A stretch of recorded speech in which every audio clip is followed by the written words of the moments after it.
Ahoy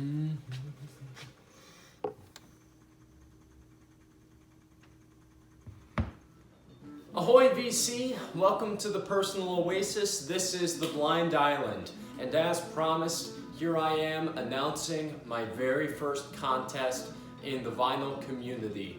This is the Blind Island's personal Oasis contest.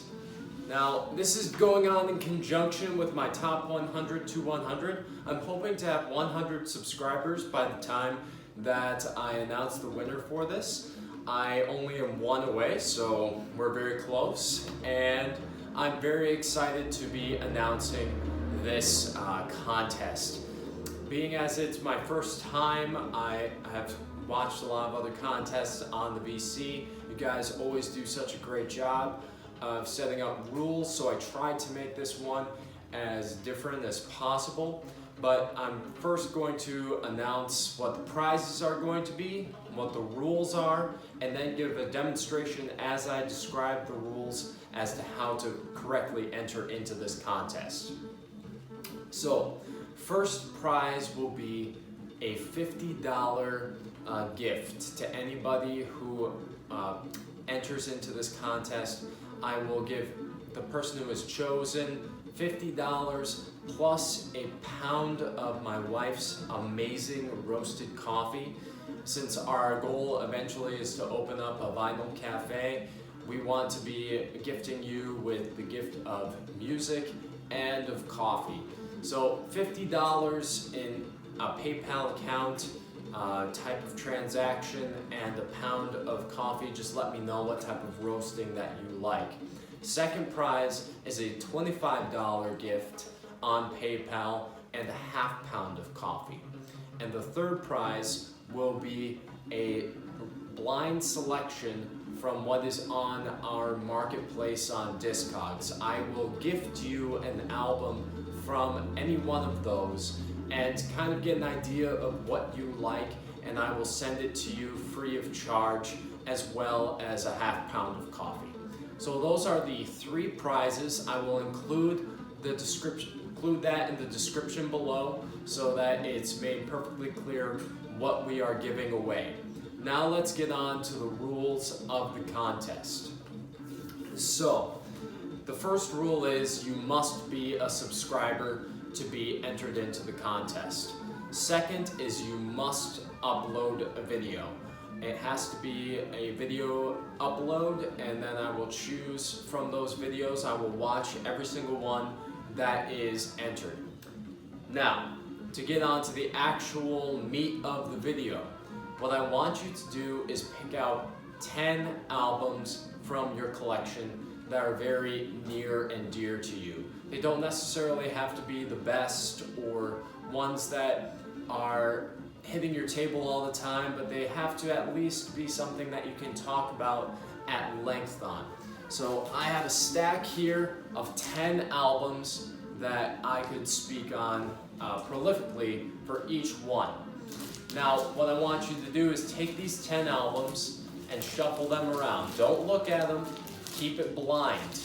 And so you're going to shuffle these around, and then you are going to pick 3 albums at random and speak about why they bring you joy as a music listener. So let me go ahead and pick out my first one here.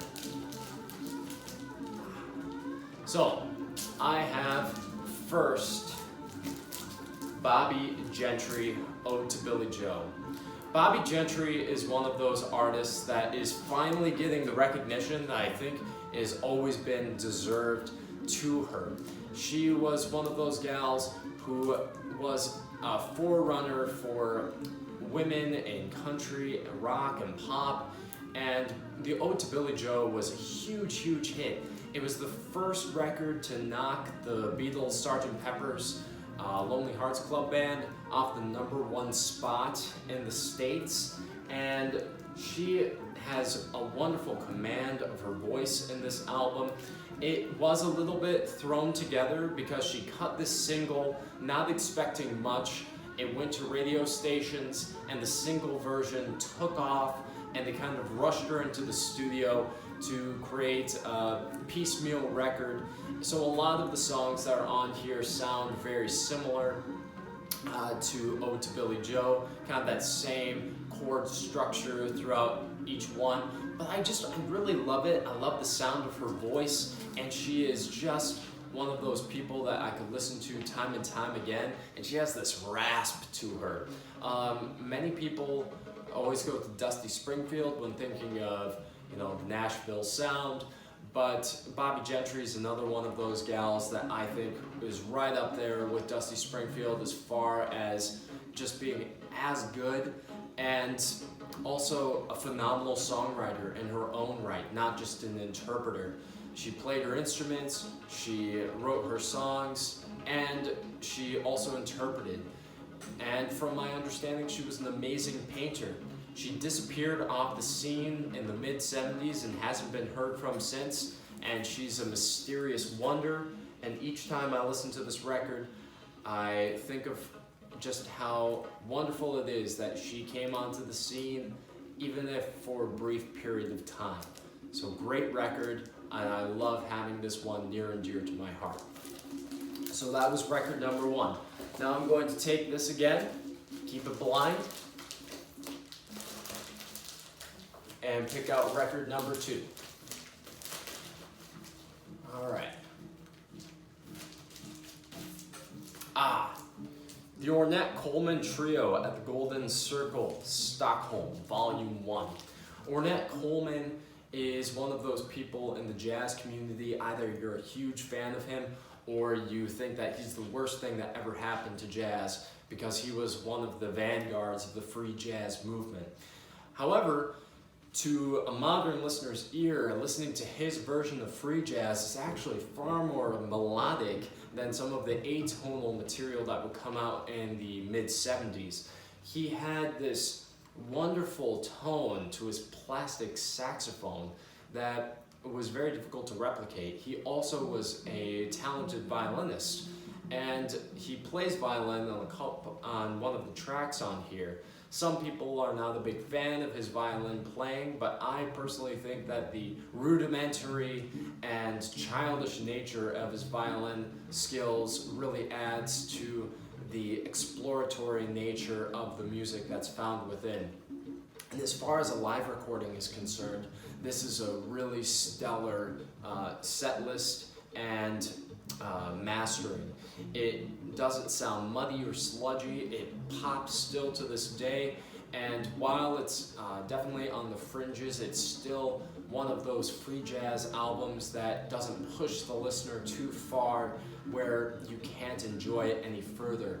It's a gorgeous record, and one, if you're looking to get into free jazz, one I would highly recommend seeking out and giving an option to. It brings me joy because it brings in this nature of just absolute joy in discovering new things in music. And it just makes me feel so good every time I listen to it. Definitely a joy bringer and a great album to boot. So that was the second record. And finally, I will choose my third one. And this will be blind again. And we have